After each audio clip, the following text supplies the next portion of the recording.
passo a palavra de imediato ao ministro Flávio Dino por 30 minutos, ministro. Minhas saudações a todas as senhoras e os senhores, prezados colegas do Congresso Nacional. É uma imensa honra estar aqui nesse plenário em que tive a honra de exercer o mandato de deputado federal na 53ª legislatura, convivendo aqui com figuras exponenciais da história desta casa, a todos homenageando na pessoa de dois saudosos parlamentares, o ex-presidente da CCJ, deputado Eliseu Padilha, e o deputado Nelson Trate. Na pessoa desses dois parlamentares, cumprimento a longeva tradição dessa Comissão de Constituição e Justiça da Câmara. E como integrante do Senado, é claro que é uma imensa alegria estar aqui.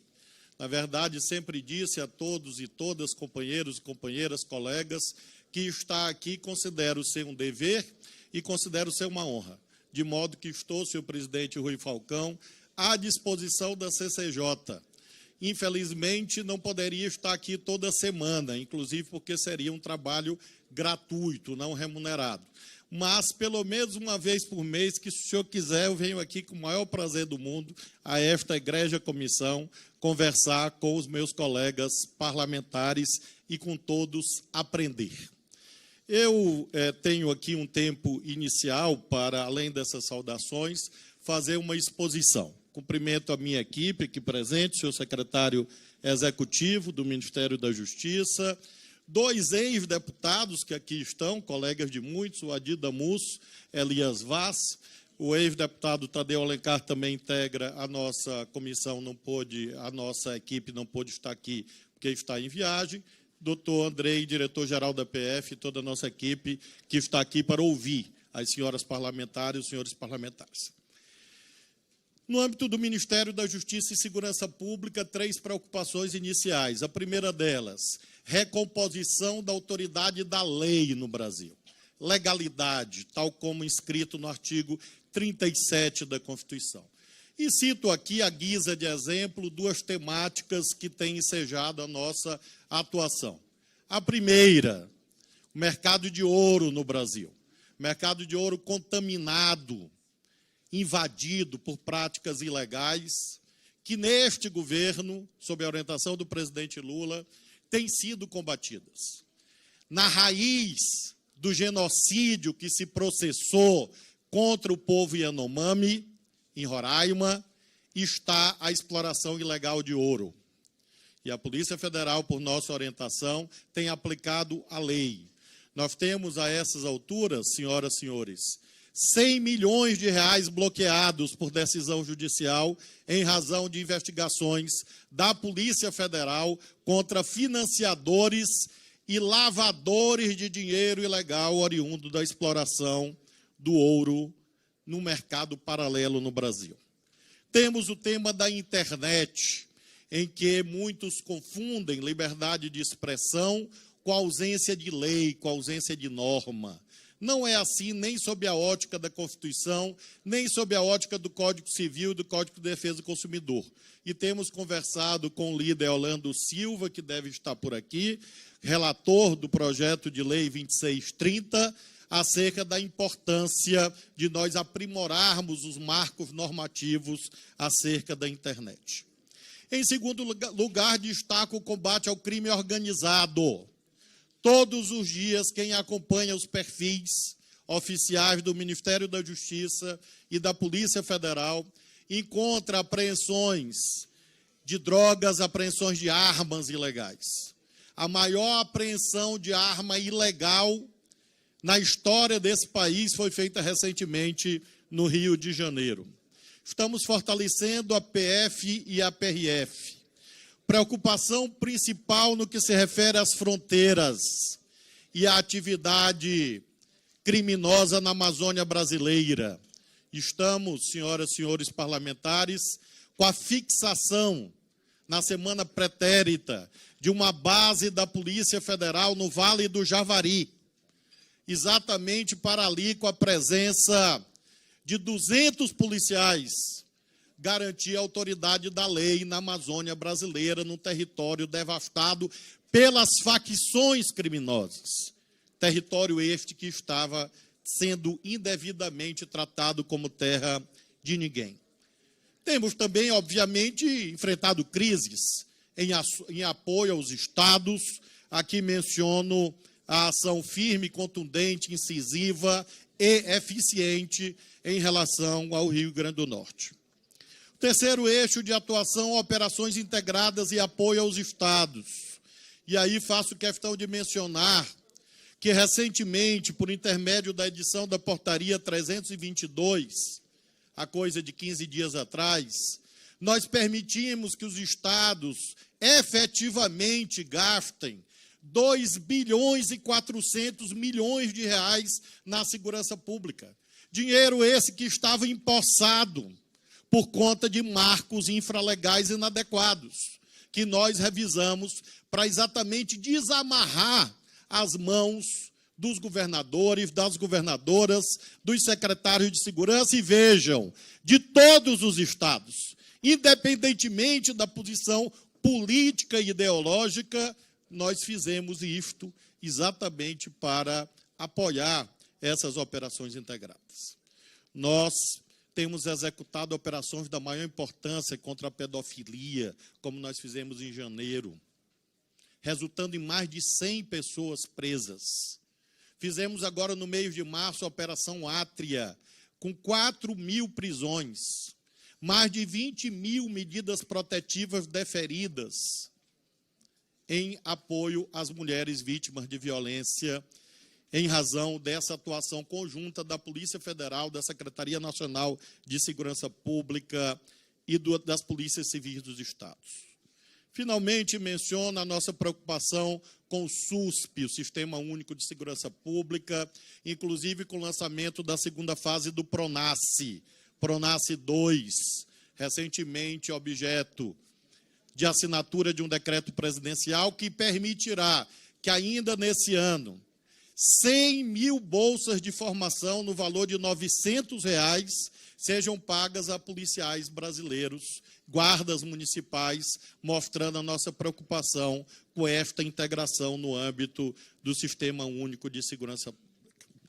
Na segunda parte da minha exposição, segunda e última, me atenho especificamente aos objetos dos requerimentos.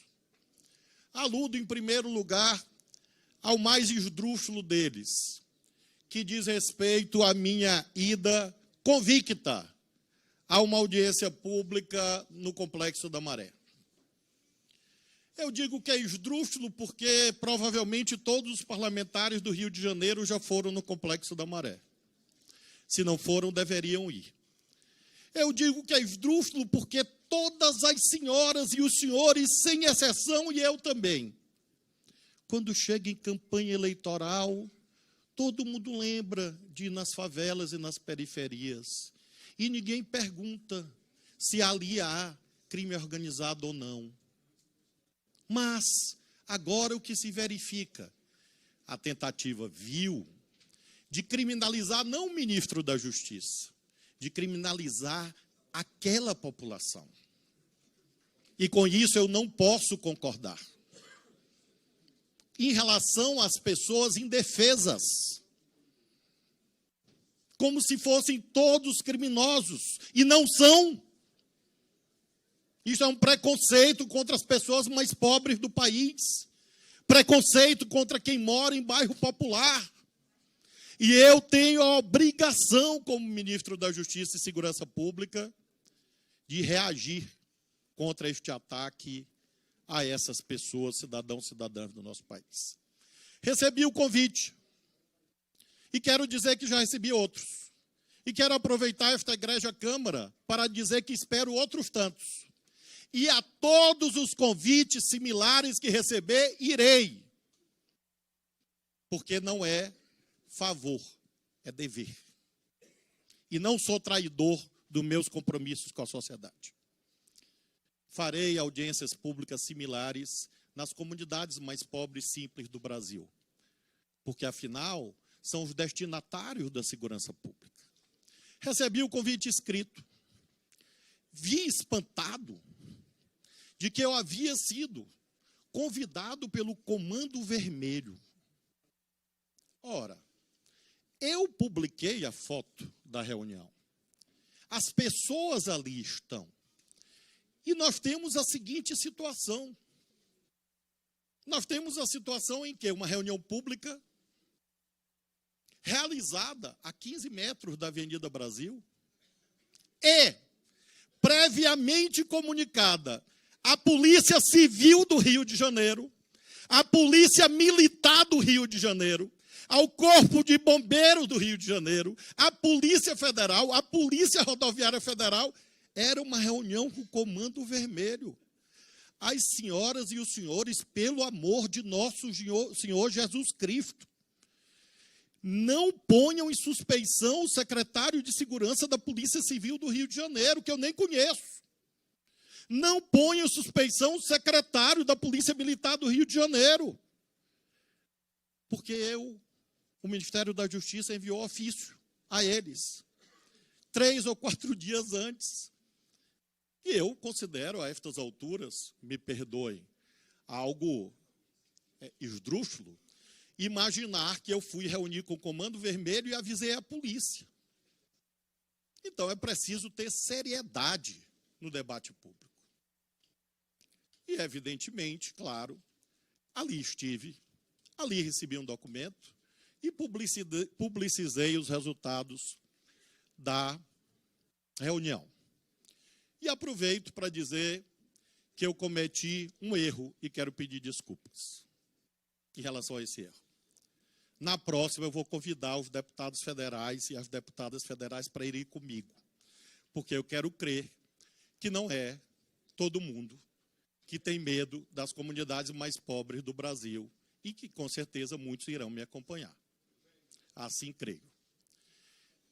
Já farei uma reunião nessa semana similar e vou enviar ao presidente o convite, assim como as autoridades policiais foram avisadas.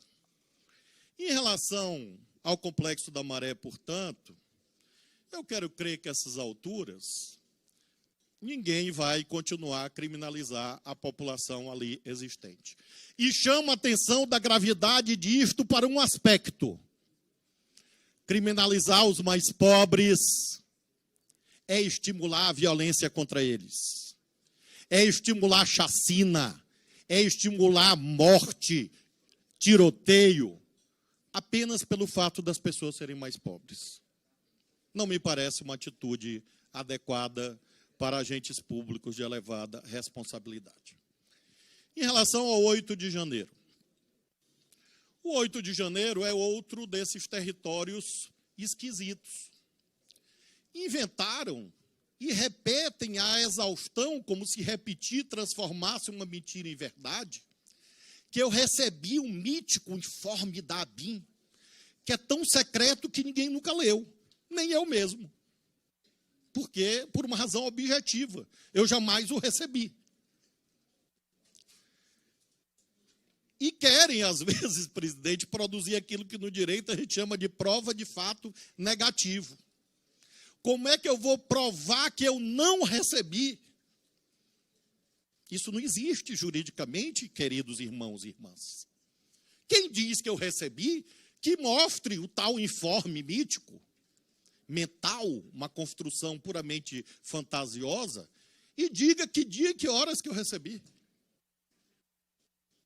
Efetivamente, circulavam cards nas redes sociais de terroristas, na semana que antecederam o dia 8 de janeiro. Claro que eu fiquei chocado, eu sou brasileiro, patriota de verdade. E aí, patriota no coração, não é só do lado de fora. Patriota de verdade. E aí fiquei chocado, brasileiros e brasileiras, com essas ideias de destruir, de quebrar as coisas. Eu achei até que era mentira. De todo modo, como eu sou uma pessoa precavida, eu telefonei ao governador do Rio de Janeiro, Cláudio Castro. Eu telefonei ao governador de São Paulo, Tarcísio, que eu acho que os senhores conhecem. E eu telefonei ao governador Ibanez do Distrito Federal. E disse, olha, tem uns cards aí de gente que diz que vai quebrar, que vai destruir, que vai tocar fogo. Terrorista.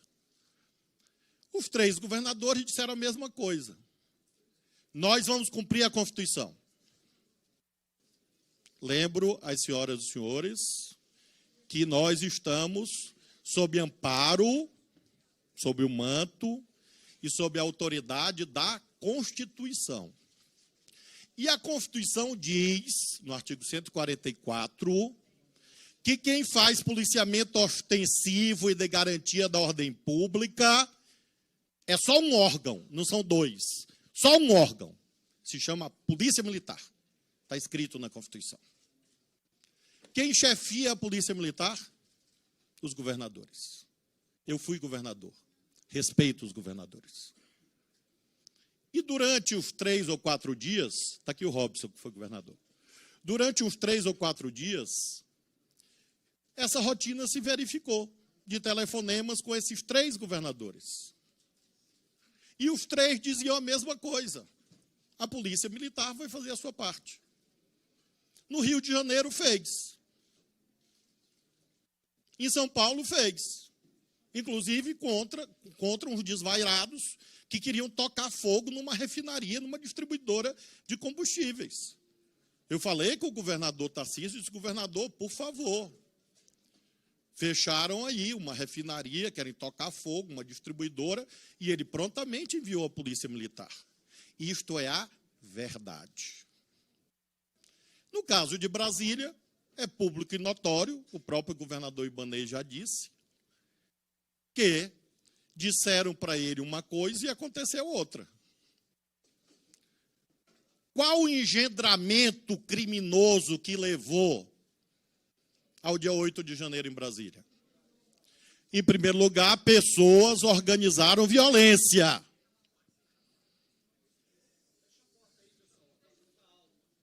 Pessoas organizaram violência para quebrar, para invadir, para matar.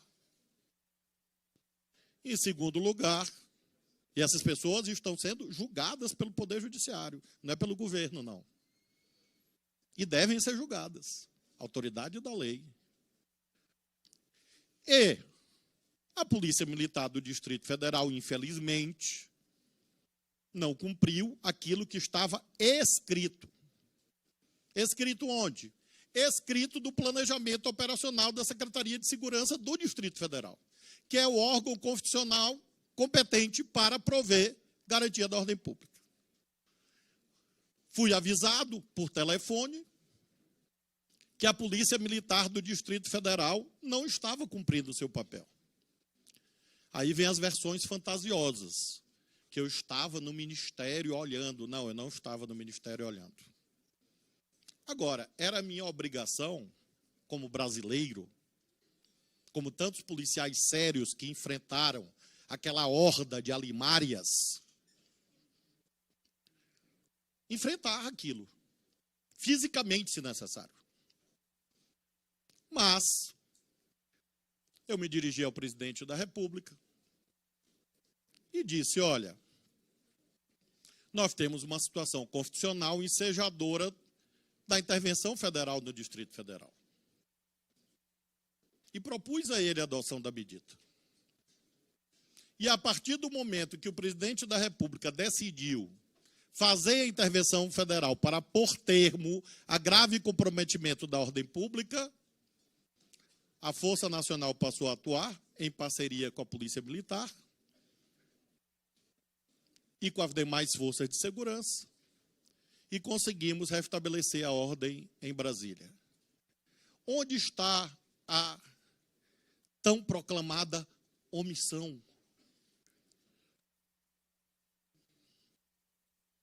Eu não posso, senhoras e senhores, descumprir a Constituição e a lei. E não o farei. A Polícia Federal faz policiamento ostensivo? Não. Está na Constituição. A Polícia Rodoviária Federal faz policiamento ostensivo? Não. A não ser em rodovias federais. O Eixo Monumental é uma rodovia federal? Que eu saiba, não. Obviamente, portanto, na medida em que houve a intervenção federal, as providências que nos cabiam foram feitas. Prisões em flagrante e apresentação ao sistema de justiça, ao Poder Judiciário, que atua de modo independente no nosso país. Concluo, senhor presidente, com o capítulo relativo às armas. Há uma lenda urbana, segundo a qual foi a proliferação de armas que diminuiu a criminalidade no Brasil. Com todo respeito, isso é mentira. Com todo respeito, isso é um desrespeito com as polícias desse país. Respeitem as polícias do país, porque quem diminuiu a criminalidade no Brasil foi a ação das polícias. Tanto é, senhoras e senhores, vejam, que quando começou o liberou geral de armas no nosso país, 2019,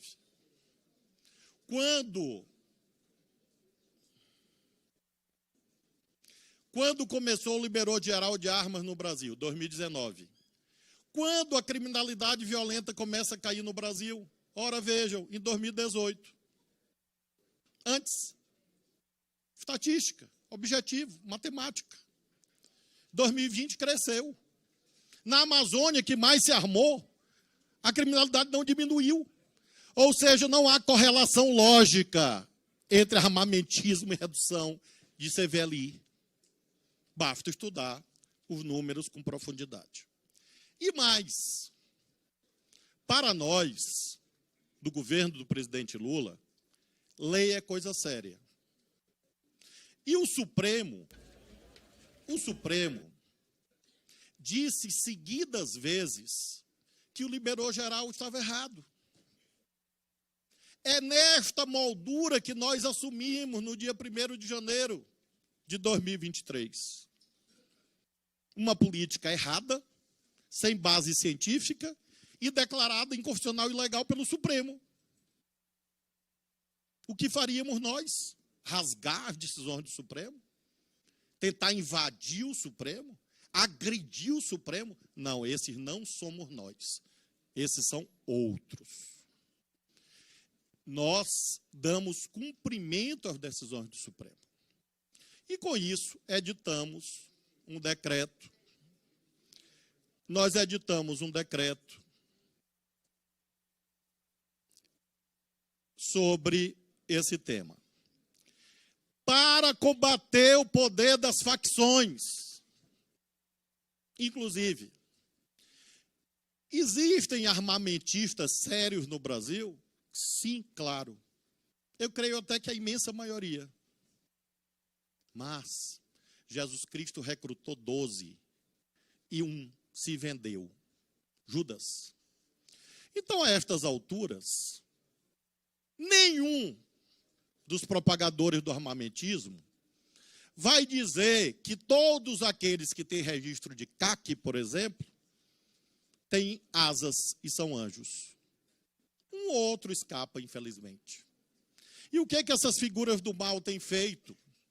Em vez de ir lá dar o tiro esportivo, que a pessoa gosta e pode dar, em vez de estar lá fazendo a coleção que ele gosta e pode fazer, está vendendo arma para o PCC e para o Comando Vermelho. Isso existe. E o que é que nós vamos fazer? Fechar as portas para acometimento de crime. E é esse o decreto que nós adotamos sob a liderança e autoridade do presidente Lula. Decreto 11.366 de 2023. Decreto esse, senhoras e senhores, que já foi declarado constitucional e legal pelo Supremo, na ação declaratória de constitucionalidade número 85. Fizemos uma ótima reunião com integrantes da Comissão de Segurança desta casa, onde irei no dia 11. Irei com muita alegria. Lá estava o presidente Sanderson. Lá estava o deputado Polon, que fez uma exposição lá de pleitos. o vimos, não por favor, por dever nosso, ao longo de praticamente 2 horas, reivindicações que nos foram feitas. E hoje, como nós nos comprometemos, vamos dar resposta ao presidente Sanderson das reivindicações que nos foram apresentadas. De modo que não há extremismo da nossa parte em relação a essa temática. Há um princípio fundamental: controle responsável de armas. Acabou, liberou geral. Outra necessidade: cumprir a decisão do Supremo. Faremos. Mas estamos abertos, a exemplo dessa reunião. Muitos aqui estiveram comigo lá, tomaram água e café e não precisaram pagar. E estão convidados a voltar outras vezes, para que nós possamos, com isto, prosseguir neste diálogo acerca desse tema. Próximos passos sobre essa questão de armas. Estamos com o recadastramento em curso, recebemos a reivindicação de prorrogação do recadastramento e devemos dar a resposta hoje sobre isso. O recadastramento visa separar o joio do trigo e eu vou dar uma informação inédita a esta comissão. Vejam como o recadastramento é bom. Nós já temos mais armas recadastradas do que havia de armas cadastradas. As senhoras e os senhores conseguem crer nisso? Ou seja, aqueles que diziam que nós queríamos fazer o recadastramento para confiscar armas, na verdade, nós estamos contribuindo para que pessoas que estavam na ilegalidade venham para a luz da lei. Tanto que nós temos mais armas recadastradas do que armas que havia anteriormente no Sigma. E isto faz com que nós provemos que o recadastramento é bom. Concluído o recadastramento, nós vamos finalizar a nova regulamentação e apresentar ao presidente Lula. E essa nova regulamentação será uma mediação entre os vários valores existentes na sociedade. Nós não queremos impor a nossa pauta, mas nós não aceitamos que ninguém imponha a sua sobre nós, porque nós ganhamos a eleição. E ganhamos legitimamente. E porque ganhamos, compreendemos que governamos para todos e todas. E por isso mesmo, estamos fazendo esta mediação com aqueles que professam valores diferentes dos nossos. Mas nós estamos ouvindo para construir uma regulamentação ponderada e moderna no Brasil sobre a temática das armas. Tenho certeza que nenhum das senhoras e dos senhores quer um cenário de horror no país, em que crianças são assassinadas em escolas, em que pessoas morrem banalmente no trânsito, ou brigas de vizinho degeneram em tiroteios. É disso que nós estamos cuidando, de preservação de vidas. E nesse escopo, é claro que as senhoras e os senhores podem ter sempre em mim um interlocutor sério, um interlocutor respeitoso e alguém que está sempre disposto a ouvir a egrégia Comissão de Constituição e Justiça da Câmara. Muito obrigado.